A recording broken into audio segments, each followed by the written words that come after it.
Praise the lord. Good morning. ప్రభువైన యేసుక్రీస్తు శుభనామంలో మీ అందరికీ వందనములు. దేవుని మహాకృపను బట్టి ప్రతిరోజు దేవుడి మాటల చేత బలపరచబడుతున్నారని నమ్మి దేవుని స్తుతిస్తున్నాను. బలపరచబడుతున్నట్లయితే పరిచర్య కొరకు ప్రార్థన చేయండి, అనేకులకి షేర్ చేయండి.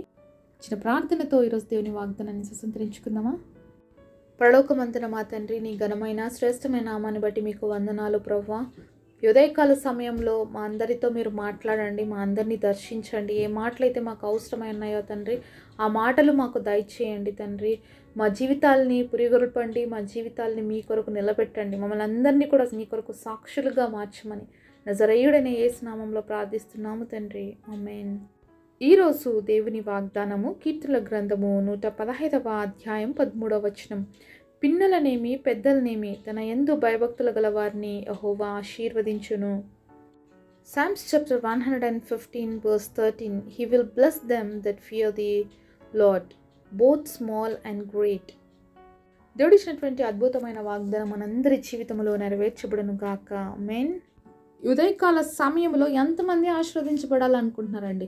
ప్రతి ఒక్కరం ఆశీర్వదించబడాలని ఆశపడుతున్నాం. అది అందరికీ ఇష్టం. ఆశీర్వాదం అంటే ఎవరు ఇష్టం లేని వాళ్ళు ఎవరు ఉండరు, అందరికీ ఇష్టం. అయితే ఒక ఆశీర్వాదాన్ని దేవుడి సన్నిధిలో నుంచి పొందుకోవాలన్నా, దేవుడి సన్నిధిలో మనం ఆశీర్వదించబడాలంటే ఏం చేయాలి అనేది దేవుడు బహుస్పష్టంగా దేవుడి మాటల ద్వారా మనకు తెలియజేస్తున్నాడు.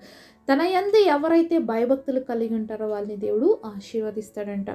సో ఈరోజు ఎవరైతే ఆశీర్వదించబడాలి అని అనుకుంటున్నారో ఏం చేయాలి? మొదటిగా దేవుని యందు భయభక్తులు కలిగి ఉండడం నేర్చుకోవాలి. మరి దేవుని యందు భయభక్తులు కలిగి ఉండడం ఎప్పుడు నేర్చుకోవాలి? పెద్దవాళ్ళు అయినప్పుడా, లేకపోతే ముసలి వాళ్ళు అయినప్పుడా? ఎప్పటి నుంచి అలవాటు చేసుకోవాలండి? మరి చిన్న పిల్లలుగా ఉన్నప్పటి నుండే దేవుని యందు భయభక్తులు కలిగి ఉండడం మనం నేర్పించుకోవాలండి మన పిల్లలకి. బైబిల్లో చిన్నప్పటి నుంచి కూడా మరి తన యొక్క జీవితాంతం కూడా నమ్మకంగా దేవుడికి పరిచర్య చేసి తన జీవితాన్ని ముగించిన వ్యక్తి ఎవరైనా ఉన్నారంటే సమూయేల్ అండి. నిజంగా ఆయన జీవితాన్ని చూసినప్పుడు చిన్నప్పటి నుంచి కూడా మరి దేవుడితో ఎంత వ్యక్తిగతమైన సంబంధం కలిగి ఉన్నాడో, తన మరణం వరకు కూడా అంత గొప్పగానే ఉన్నాడు. చిన్నప్పుడు మనం పిల్లలకి నేర్పించేటువంటి దేవుడి మాటలు వాళ్ళు పెద్ద అయ్యే వరకు కూడా మరి ఫలితాన్ని ఉంచుతాయి అని మనకి సమూయేలు నిదర్శనంగా ఉన్నాడండి. ఎందుకంటే సమూయేలు వాళ్ళ అమ్మ దగ్గర పెరగలేదండి, కొద్ది రోజులు మాత్రమే పెరిగాడు. పాలు విడుచు వయసు వరకు మాత్రమే మరి పెరిగాడు. ఎప్పుడైతే ఆ పిల్లవాడు పాలు విడిచాడో మరి దేవుడి సన్నిధికి తీసుకురాబడ్డాడు. సరే, మొదటి సమూయేలు గ్రంథము 1వ అధ్యాయం 28వ వచనంలో చూసినట్లయితే, కాబట్టి నేను ఆ బిడ్డను యెహోవాకు ప్రతిష్ఠించున్నాను, తాను బ్రతుకు దినములన్నిటిను వాడు యెహోవాకు ప్రతిష్ఠుడని చెప్పాను. అప్పుడు వాడు యెహోవాకు అక్కడనే మ్రొక్కెను. మరి ప్రవక్త అయినటువంటి ఏలీతో మరి హన్నా మాట్లాడుతూ ఉంది, సమూయేలు తల్లి, నేను బిడ్డ కోసం దేవుడి సన్నిధిలో ప్రార్థన చేశానయ్యా, దేవుడు నాకు ఇచ్చాడు, కాబట్టి బిడ్డను తిరిగి దేవుడి సన్నిధిలో ప్రతిష్ఠించడానికి వచ్చాను అని చెప్పినప్పుడు మరి జీవిత కాలం అంతా కూడా ఈ బిడ్డ దేవుడి కోసమే జీవిస్తాడు, దేవుడికి ప్రతిష్ఠుడుగా ఉంటాడు అని చెప్పినప్పుడు వెంటనే అక్కడ సమూయేలు ఏం చేసినట్లుగా చూస్తున్నాం, యెహోవాకు మ్రొక్కెను. యెహోవాకి ఏం చేశాడంట? మ్రొక్కెను అని చూస్తున్నాం. అంత చిన్న బిడ్డకి మరి దేవుని మ్రొక్కడం కూడా అలవాటు అయ్యింది. దేవుడి సన్నిధికి తీసుకొచ్చే లోపల వాళ్ళ అమ్మ ఏం చేసిందంటే సమూయేలుకు ఒక తర్ఫీదు ఇచ్చింది తల్లి. నిజంగా చెప్పాలంటే తల్లి ఫస్ట్ టీచర్ అండి పిల్లలకి. మరి ఇవన్నీ నేర్పించి తీసుకొని వచ్చి దేవుడి సన్నిధిలో విడిచిపెట్టింది తల్లి. ఎంతగా చిన్న బిడ్డకి చిన్నప్పటి నుంచి చెప్పింది, నువ్వు దేవుడికి ప్రతిష్ఠించబడ్డావయ్యా, నువ్వు దేవుడి బిడ్డవి, కాబట్టి నువ్వు చిన్నప్పటి నుంచే దేవుడి కోసం జీవించాలని చెప్పి ఉగ్గు పాలు పోస్తున్నట్లుగా మరి ఏమేమి వాళ్ళ అమ్మ చేస్తుందో ఆ పనులన్నిట్లో కూడా దేవుడి మాటలు తనకి బోధిస్తూ, మరి దేవుడి నుంచి నేను పొందుకున్నాను కాబట్టి నువ్వు దేవుడి బిడ్డగా ప్రతిష్ఠించబడబోతున్నావు, కాబట్టి నువ్వు ఇలా ఉండాలి నాన్న అని తన కుమారుడికి అన్ని నేర్పించి పంపించిందండి తల్లి. కాబట్టే ఎప్పుడైతే దేవుడి సన్నిధిలోకి వెళ్ళాడో ఆ బిడ్డ ప్రతిష్ఠించబడ్డాడో మ్రొక్కడం నేర్చుకున్నాడు. అంటే ఆల్రెడీ ఆ బిడ్డ జీవితంలో అలవాటు ఉంది దేవుడి సన్నిధిలో మ్రొక్కడం, కాబట్టి అక్కడ మ్రొక్కెను అని చూస్తున్నాం. చిన్నపిల్లలే కదా అని చెప్పి నెగ్లెక్ట్ ఎప్పుడు చేయకూడదండి. చిన్నపిల్లలు చాలా శ్రేష్టమైన వాళ్ళు. వాళ్ళొక ఎంప్టీ గ్లాస్ అన్నమాట. వాళ్ళకి ఎంతగా మనం నింపితే వాళ్ళు అంతగా ఫిల్ అవుతారు.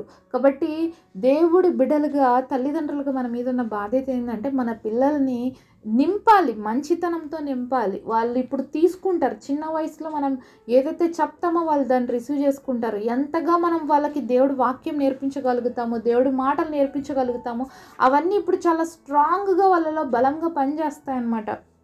ఇంకొక విషయం కూడా చెప్పాలండి. మళ్ళీ తల్లి గర్భంలో ఉన్నప్పటి నుంచే పిల్లలు నేర్చుకుంటారు ఏదైనా మనం నేర్పిస్తే.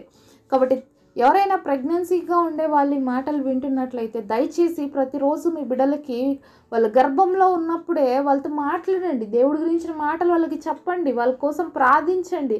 వాళ్ళ కోసం పాటలు పాడండి. వాళ్ళు కూడా మీతో పాటు హమ్ చేస్తారు. వాళ్ళు కూడా దేవుడిని స్తుతిస్తారు వాళ్ళు గర్భంలో ఉన్నప్పుడే. అంటే అక్కడి నుంచే స్టార్ట్ అవుతుందండి వాళ్ళు దేవుడితో మరి కనెక్ట్ అవ్వడం అనేది. అది మనకు బాధ్యత. తల్లిగా చిన్నప్పటి నుంచి మన పిల్లల్ని పెంచడం మన బాధ్యతగా ఉంది.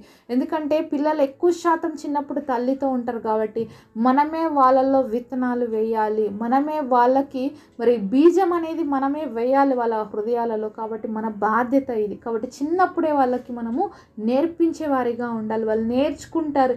ఎంతైనా నేర్పియండి ఈ వయసులో. చిన్నప్పుడు వాళ్ళు తప్పకుండా వాళ్ళు నేర్చుకుంటారు. మొదటి సమూయేలు 8వ అధ్యాయము 5వ వచనం చూద్దాము. చిత్తగించుము, నీవు వృద్ధుడవు, నీ కుమారులు నీ ప్రవర్తన వంటి ప్రవర్తన గలవారు కారు గనుక సకల జనుల మర్యాద చొప్పున మాకు ఒక రాజు నియమింపుము, అతడు మాకు న్యాయం తీర్చునని అతనితో అనిరి. ఇక్కడ సమూయేలు వృద్ధాప్యంలో చూస్తున్నామండి. మరి ప్రజలందరూ వచ్చి సమూయేలుతో అంటున్నారు, నీ ప్రవర్తన చాలా బాగుంది, నీ ప్రవర్తనలాగా నీ కుమారుల ప్రవర్తన లేదు అని చెప్తున్నట్లుగా మనం ఇక్కడ చూస్తున్నాం. అంటే వృద్ధాప్యంలో కూడా దేవుని యందు ఎంతో భయభక్తులు కలిగిన వ్యక్తిగా, రోషం కలిగిన వ్యక్తిగా, దేవుడి కోసం ఎన్నో శూరకార్యాలు చేసినటువంటి వ్యక్తిగా మనము సమూయేలుని చూస్తాము. అంటే చిన్నప్పుడు అతని జీవితంలో వేయబడినటువంటి విత్తనం అనేది అతను ఎదుగుతున్న కొద్దీ ఆ విత్తనం కూడా తనలో ఎదుగుతూ వచ్చింది. కాబట్టి వృద్ధాప్యమయ్యే వరకు ఆ చెట్టు ఏ విధంగా ఫలించిందో సమూయేలు కూడా దేవునిలో అంతగా ఫలించాడు, నమ్మకంగా పరిచర్య చేశాడు. కాబట్టి చిన్నప్పటి నుంచి దేవుని యందు భయభక్తులు నేర్పించడం చాలా అవసరం. వాళ్ళు పెద్దవాళ్ళు అయినప్పుడు కూడా దేవుడి మాటల నుంచి తొలగిపోరు. అందుకనే దేవుడు అంటున్నాడు, పిన్నలేమి పెద్దలేమి ప్రతి ఒక్కరు కూడా దేవుని యందు భయభక్తులు కలిగి ఉండాలి. ఒకవేళ ఆల్రెడీ మీ పిల్లలు యవనస్తులుగా ఉంటే ఇప్పటి నుంచైనా దేవుడిలో వాళ్ళు నడిపించడానికి ప్రయత్నం చేయండి ప్రార్థనాపూర్వకంగా. అలాగే మరి వృద్ధాప్యంలో వచ్చినా కూడా ఇప్పుడు మీరు దేవుని తెలుసుకుంటుంటే ఇప్పుడు కూడా మనం వృద్ధాప్య దశలో కూడా దేవుడి సన్నిధిలో చిన్నపిల్లలమే కాబట్టి మరి ఇప్పటి నుంచి అయినా కూడా దేవుని యందు భయభక్తులు కలిగి ఉండడం మనం నేర్చుకోవాలండి. చిన్నప్పటి నుంచి దేవునిలో కలిగి ఉంటే మనం ఎంతో గొప్ప గొప్ప కార్యాలు చేయగలుగుతాం. మన ఏజ్ పెరిగే కొద్దీ దేవుడి కోసం మనం చేయవలసినటువంటి కార్యాలు కూడా మన జీవితంలో చేయలేకపోతూ వస్తాం. కాబట్టి చిన్నప్పటి నుంచే భయభక్తులు కలిగి ఉండడం నేర్చుకున్నట్లయితే మనం ఎదిగే కొద్దీ ఇంకా గొప్ప కార్యాలు దేవుడి కొరకు చేయగలుగుతాము, రోషం కలిగి జీవించగలుగుతాము. మరి మాటలు ఎవరైతే వింటున్నారో మరి ఎవరైనా సరే, చిన్నవాళ్ళు కావచ్చు, పెద్దవాళ్ళు కావచ్చు, ఎవరైనా కావచ్చు, ఎవరైతే దేవుని యందు భయభక్తులు కలిగి ఉంటారో వాళ్ళని దేవుడు ఆశీర్వదిస్తానని చెప్తున్నాడండి. కాబట్టి ఇంకా దేవుని యందు భయభక్తులు కలిగి ఉండకుండా ఇష్టానుసారమైన జీవితాలు జీవిస్తున్నట్లయితే, దేవుడికి అవిధేయతగా జీవిస్తున్నట్లయితే దేవుడు మీతోనే మాట్లాడుతున్నాడండి. ఎన్నోసార్లు దేవుడు మనల్ని గద్దిస్తున్నారు, మన జీవితాలని, మన ప్రవర్తనని సరి చేసుకోమని. మనం ఆ విధంగా సరి చేసుకోకపోతే మరి హఠాత్తుగా ఏం సంభవిస్తుందో ఎవరు చెప్పలేదన్నమాట. దేవుడి వాక్యం ఈ విధంగా సెలవిస్తుంది, ఎన్నిసార్లు గద్దించి నన్ను లోబడనొల్లకపోతే మరీ తిరుగు లేకుండా హఠాత్తుగా నాశనం వస్తుంది. కాబట్టి మనము దేవుడు గద్దిస్తున్నప్పుడు లోబడాలి, దేవుడి మాటను మనం విని ఆ ప్రకారంగా జీవించాలి.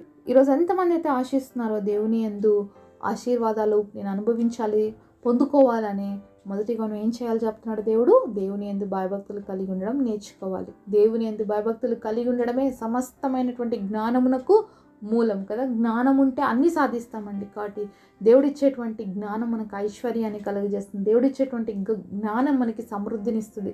దేవుడి చేత ఆశ్రదించబడిన వ్యక్తి ఎన్నటికీ కూడా ఆశ్రదించబడిన వ్యక్తిగానే మిగిలిపోతాడు. అట్టి విధముగా జీవించడానికి, అట్టి కృప దేవుడి దగ్గర నుంచి పొందుకోవడానికి దేవుడు మనందరికీ సహాయం చేయను గాక. పరిశుద్ధుడైన తండ్రి, మీకు స్తుతులు స్తోత్రాలయ్యా. మీరు మాకు ఇచ్చిన ఈ వాగ్దానం ఎంతో గొప్పది నాయనా. ఈ వాగ్దానం నెరవేర్పు మా జీవితాల్లో జరిగించండి నాయనా. పిల్లలు మొదలుకొని పెద్దల వరకు ప్రతి ఒక్కరం కూడా భయభక్తులు కలిగి మేము జీవించడానికి, మీ ఆశీర్వాదాన్ని అనుభవించడానికి, మిమ్మల్ని మహింపరచడానికి మా అందరి కృపనివ్వమని యేసు నామములో ప్రార్థిస్తున్నాము తండ్రి. ఆమేన్. ఈరోజు బర్త్డే అలాగే వెడ్డింగ్ యానివర్సరీ సెలబ్రేట్ చేసుకుంటున్న మీ అందరికీ కూడా wish you happy birthday and happy anniversary. God bless.